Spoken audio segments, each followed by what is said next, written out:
Hello friends, welcome back to my channel. My name is Ankur Mehta. दोस्तों, आज जब मैं ऑफिस में था ना, तो एक मेरे को एपी से फोन आया, यानी कि आंध्र प्रदेश से एक अल्लू अर्जुन के फोन आया। किसके ऊपर?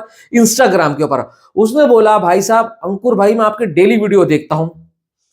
एक मेरी रिक्वेस्ट है कि कंप्लीट पुष्पा के बिजनेस एनालिसिस करो कि कहां कहां से कितना कमाया, टोटल कितना कमा चुकी है, और दूसरी बात, ये स्टेट वाइज, टेरिटरी वाइज कहां कहां पर हिट है, कहां कहां पर फ्लॉप है। मैंने कहा भाई ठीक है, आज रात के या शाम के टाइम पर एक वीडियो बनाता हूं, तो कंप्लीट बनाऊंगा कहां कहां से कितना कमाया है। देखो, इसको ऑल टाइम ब्लॉकबस्टर का टैग मिल चुका है, कोई डाउट नहीं है इसमें। देखो, 1025 करोड़ का इसका प्री रिलीज बिजनेस था, जिसमें म्यूजिक, ओटीटी, सैटेलाइट और सब जगह पर थिएट्रिकल राइट्स थे, वो तो थे।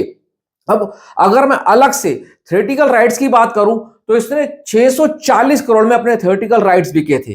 1500 करोड़ ग्रॉस कर चुकी हैं। अगर आप वो देखो तो ये फिल्म एटीटी बी है, यानी कि ऑल टाइम ब्लॉकबस्टर। अब मैं अगर भाई ब्रेकअप निकालूं तो उसके ऊपर बात करते हैं। इस वीडियो को पूरा देखना, एंड तक देखना, समझने की कोशिश करना मैं कहना क्या चाह रहा हूं, और क्या पुष्पा 2 हर जन को, हर टेरिटरी को टच कर पाई, वो वहां से ब्लॉकबस्टर कलेक्शन निकाल पाई, नहीं निकाल पाई, वो बताता हूं आपको। एपी तेलंगाना में इसके भाई थिएट्रिकल राइट्स कितने बिके थे? 220 करोड़ में। हिंदी बेल्ट यानी कि नॉर्थ में बिके थे 200 करोड़ में। तमिल यानी कि तमिलनाडु में बिके थे 50 करोड़ में। कर्नाटका में बिके थे 30 करोड़ में। केरला में बिके थे 20 करोड़ में। ओवरसीज में बिके थे 120 करोड़ में। अब एपी तेलंगाना में इसने 275 करोड़ का 13 दिन तक का बिजनेस किया है। 275 करोड़ का ग्रॉस बिजनेस किया है। हिंदी में तो इसने भाई साहब नेट में ही 602 करोड़ कर लिए हैं ग्रॉस। आप खुद लगा लो, ऑल टाइम ब्लॉकबस्टर। तमिल में इसने 67 करोड़ का ग्रॉस का बिजनेस किया है। भाई केरला के अंदर इसने, कर्नाटका के अंदर इसने 85 करोड़ का ग्रॉस का बिजनेस किया है। यहां पे भी सुपर हिट और उससे ऊपर का टैग लेकर गई है। केरला में इसने 20 करोड़ के राइट बेचे थे, और बिजनेस कितना क्या है? ओनली 17.50 करोड़। अभी तक ये एट पार पे भी नहीं आ पाया, मतलब जो डिस्ट्रीब्यूटर ने लगाया था ना, वो भी नहीं निकाल कर दिया है। ओवरसीज से भी इसने 120 लगाए हैं, 240 का बिजनेस कर लिया है। वैसे देखो तो फिल्म ब्लॉकबस्टर है, ऑल टाइम ब्लॉकबस्टर है। हिंदी बेल्ट से इसने बहुत अच्छा बिजनेस किया। अब मैं बताता हूं कहां कहां पर इसका क्या हाल है। देखो, ओवरसीज से बता दिया ब्लॉकबस्टर है।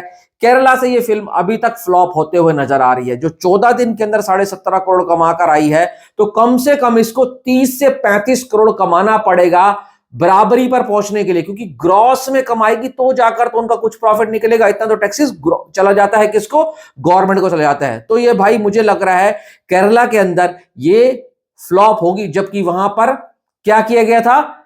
चेटा कहा जाता है इनको। मतलब चेटा का मतलब, आपने अमरन देखी अगर, तमिल की फिल्म, जो लड़की होती है साई पल्लवी, वो मलयालम साइड की होती है, और वो क्या बोलती है उसको? चेटा को भाई भी कहते हैं और फियांसे को भी कहते हैं, जिससे प्यार करते हैं, तो इनको बड़ा भाई कहा जाता है। मल्लू अर्जुन कहा जाता है। पीलिंग सॉन्ग को वहां जाकर रिलीज किया गया था।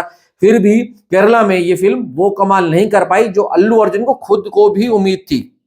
कर्नाटका में प्रमोशन करने नहीं गए थे, शायद बेंगलोर गए थे, मुझे याद नहीं है, पर वहां पर भी 30 करोड़ के अगेंस्ट में इसने 85 करोड़ का ग्रॉस बिजनेस किया है। सुपरहिट से ऊपर का टैग मिलेगा इसको कर्नाटका से। तमिल में इसने 50 करोड़ में इसके राइट्स बिके थे, और 67 करोड़ का ग्रॉस का किया है। हाँ चलो, पैसा निकाल लिया है, पर ग्रॉस में बहुत अच्छा बिजनेस नहीं माना जाएगा। तमिल के अंदर भी 50 का कैसे भी करके ना 90 या 100 करोड़ आना चाहिए था, बट अभी दिन है, चल रही है, पर वहां पे कलेक्शन बहुत डाउन हो गया है। हिंदी में तो भाई फाड़ ही दिया है। टेंशन की बात पता है कहां पे है? सबसे ज्यादा इसकी ओरिजिनल लैंग्वेज में, जो कि है कौन सी? तेलुगु में। 220 करोड़ के राइट बिके थे, 275 करोड़ रुपए इसने सिर्फ ग्रॉस में किया है। अगर मैं आपको बताऊं ना, सलार ने 221 करोड़ रुपए किया था, जबकि सलार का बजट ही टोटल 200 करोड़ था, और आरआरआर ने तेलुगु स्टेट से किया था 406 करोड़ रुपए। क्योंकि अगर हम और फिल्मों से उसका कंपेरिजन कर रहे हैं ना, तो और फिल्मों से आप इसका एपी तेलंगाना का भी बिजनेस निकालो, ये बात होती है। देखो, ओरिजिनल लैंग्वेज में भी इसने वो कलेक्शन नहीं करा जो हिंदी में कर रही है। तो अब क्या वहां के लोगों को फिल्म नहीं पसंद आई, या अल्लू अर्जुन के साथ जो चीजें चली हैं वो उनके अगेंस्ट में चली गई, या क्या है वो मुझे नहीं पता, मैं वहां नहीं रहता हूं। पर मेरे को लग रहा था कैसे भी करके ना, ये लाइफ टाइम में तेलुगु स्टेट से 350 से 450 करोड़ तो निकालना चाहिए। जब 220 करोड़ के राइट बिके हैं, ग्रॉस में 275 आया है, अगर नेट निकालोगे तो नेक टू नेक है। नेक टू नेक है, इसने वहां से भी ज्यादा नहीं कमाया है। हाँ, सबसे अच्छी बात यह है कि हिंदी बेल्ट से इसने पैसा कमाया है। जहां जहां पर डिस्ट्रीब्यूटर को जो भी नुकसान होगा हिंदी बेल्ट से उठाकर वहां दे दिया जाएगा। ओवरऑल में ये ब्लॉकबस्टर है, पर मेरी नजर में तेलुगु एंड भाई मलयालम से ये फिल्म बहुत अच्छा बिजनेस नहीं करा है। मलयालम से तो ये फ्लॉप ही है। तेलुगु में आप लोग समझदार हो, आप बताओ क्या है। Thanks for watching.